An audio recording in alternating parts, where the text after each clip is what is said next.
Mga opportunities na tinatanggal sa buhay. Ang ibig sabihin lang yan, kailangan mo mag-let go.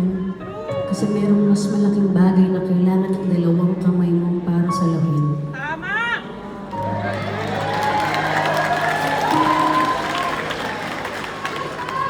So like Matty, let's all believe in our hearts na merong plano ng Panginoon para sa buhay natin. Amen!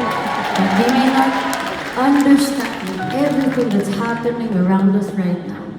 Na hindi na nagme-make sense ang lahat ng bagay. Just that when everything feels like it's falling apart, God is making all these things fall into place. So if you know this next song, I appreciate it so much. I appreciate it so much if you sing it. Okay lang ba yun naman? Wala kang kasama, tingnan mo na lang ito. Hindi din aksidente na magkatabi kayo ngayon.